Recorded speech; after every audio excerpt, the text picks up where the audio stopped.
السلام عليكم ورحمة الله وبركاته. ازيكم يا حبايبي؟ عاملين ايه؟ يا رب تكونوا بخير. النهاردة الفيديو بتاعنا جامد جدا. هنعمل البريوش بطريقة جميلة جدا وعجينة خطيرة وطرية وناعمة كده زي القطن خالص. بس قبل ما نبدأ في اي حاجة يلا بينا نصلي على النبي. اللهم صلي وسلم وبارك على سيدنا محمد وعلى آله وصحبه اجمعين. وتعالي بقى نشوف البريوش الخطير الجميل عملناه ازاي ومقاديره ايه وطريقته ايه. متنسينيش بس في اللايك واشتراك في القناة لو مش مشتركة وفعلي الجرس ونفذي بقى الوصفة دي هتعجبك. وشوفوا بقى الطراوة من جوه عاملة ازاي، هش وقطني وطعمه خطير. تعالوا بقى نشوف عملناه ازاي ومقاديره ايه وطريقته عاملة ازاي.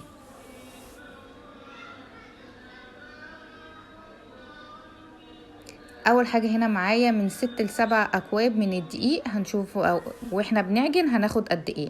معايا كمان كوبايتين كبار من الحليب الدافي، 2 بيضة، نص كوب من السكر، وربع كوباية من الزيت النباتي، معلقتين كبار من الخميرة، معلقة صغيرة من البيكنج باودر، و50 جرام من الزبدة، يعني بمقدار 3 معالق كبار مثلا، ورشة ملح طبعا. تعالوا بقى نشوف هنعمل ايه. اول حاجة هنحط اللبن الحليب بتاعنا يكون دافي، ونحط عليه الخميرة، وهنحط كمان السكر. كمية السكر كبيرة بس احنا العجينة بتاعتنا اصلا مسكرة.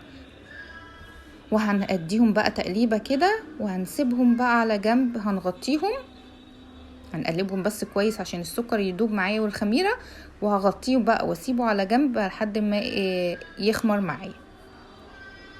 هنا بقى بعد ما اختمر معايا بالشكل هبتدي اضيف له الزيت وكمان البيض،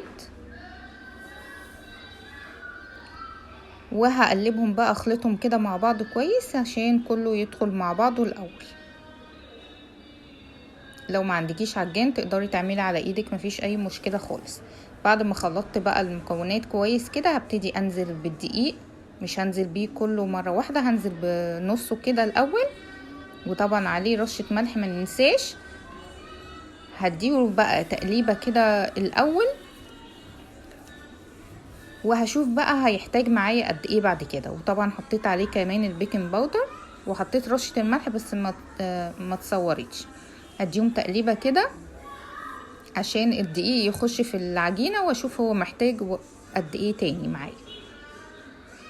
ما تحطيش الدقيق كله مرة واحدة عشان العجينة ممكن تاخد معاكي من 6 اكواب ل7، 6.5، زي ما الدقيق هيشرب معاكي. انا طبعا احتاج معايا دقيق تاني، فضفت وسبت كمان كوباية كده في الاخر. يعني حطيت 6 كوبايات وبعدين سبت كوباية عشان اشوف بقى العجينة بتاعتي محتاجة ولا لأ، وما خدتش كمان الكوباية كاملة. انا بحب اوريكم بس العجينة تبقى طرية كده وبتلزق كده في ايدك، يبقى كده هي استكفت بالدقيق، ما تحطلهاش دقيق تاني. وقبل بقى ما اعجنها حطيت كمان الزبدة في اخر مرحلة خالص، وهبتدي بقى اقلب واخلط الزبدة كده مع العجينة كويس عشان الزبدة تخش فيها في العجينة وتتشربها كده كويس. الزبدة هتديها طراوة حلوة قوي من جوه. اوعي في المرحلة دي تلاقيها كده قطعت معاكي تفتكر ان هي عايزة دقيق، لا خالص. هي بتاخد وقت عقبال ما الزبدة تخش في العجينة وتتشربها، وما بتحتاجش اي دقيق معايا. هبتدي بقى اعجنها لمدة 10 دقايق عشان تبقى ناعمة وطرية كده معاكي. هنا زي ما انتوا شايفين كده انا ما خدتش الدقيق كله، انا تقريبا كده في نص كوباية سبتها. هنا بقى بعد ما عجنتها بصوا بقى الطراوة والنعومة معاكي خطيرة جميلة جدا. عجينة سهلة وطرية وفظيعة. هسيبها بقى تخمر. هغطيها واسيبها في مكان دافي تخمر لمدة ساعة او حسب ما تخمر معاكي. زي ما انتوا شايفين بقى خمرت بالشكل الجميل ههبط بقى الخمر بتاعها من غير ما اعجنها طبعا، وهشيلها من عجان عشان بقى ابتدي اقطعها لكور متساوية. حجم الكورة بقى اللي انتي تفضليه، عايزاها كبيرة، عايزاها متوسطة، عايزاها صغيرة، زي ما انتي شايفة، زي ما انتي حابة يعني الكرة تبقى عاملة ازاي. هقطعها بقى بالحجم اللي انا عايزاه. ولو انتي مش قادره تظبطي الكور بالظبط نفس الحجم، تقدري توزني كل كوره حسب الحجم اللي انتي حباه. هقطع كده كل العجينه بالشكل دوت واكورها كده عشان اديها شكل الكوره، واحطها على جنب. وهعمل بقى كل الكميه بالشكل ده. العجينه تحفه معاكي، هتلاقيها ناعمه وطريه وطعمها خطير في الاخر. هبتدي بقى، جبت الصينيه اللي انا هعمل فيها، دهنتها بس بالزيت. ممكن تحط لها ورقه زبده لو انت خايفه انها تلزق، بس هي ما لزقتش خالص. هبتدي بقى ارص الكور بتاعتي اللي انا كورتها، واسيب طبعا مسافه ما بينهم لان هي لسه هتخمر. طريقه سهله وبسيطه ونتيجتها جميله جدا، مع كوبايه شاي كده هتبقى خطيره خالص. ومفيش ابسط من كده. ولو ما عندكيش عجان هتعجنيها بمنتهى السهوله، مفيش مشكله. هرص بقى كده واسيب مسافه بين كل كره والتانية عشان اما تخمر تملالي بقى ايه الصينيه كده وتبقى شكلها حلو. هسيبها بقى، هغطيها واسيبها كمان ساعه تخمر، او حسب ما تلاقيها كده خمرت معاكي وعليت. ده بقى شكلها بعد ما خمرت، لزقت بقى في بعض زي ما انتوا شايفين كده، شكلها بقى جميل. هنبتدي بقى ندهنها بخليط التلميع بتاعنا. عندي بيضايه وشويه حليب، حطيت معلقه صغيره من الخل. ممكن تحطي قهوه سريعه الذوبان، او ممكن تحطي فانيليا عشان يضيعلك بس زفاره البيض. هديهم بقى تقليبه، اخلطهم كويس قوي مع بعض كده عشان ابتدي ادهن بقى وش البريوش بتاعي. ادهنه بقى كويس قوي، وبحاول كده من الجوانب كمان عشان الخليط ده هو اللي هيخليها تديها لمعة بقى في الفرن كده معاكي. وطبعا بالراحة وانتي بتدهني عشان ما تهبطيش الخمر اللي انتي الخميرة فيه. يعني ما تيجي تدهني بالفرشة كده يبقى بالراحة عليها.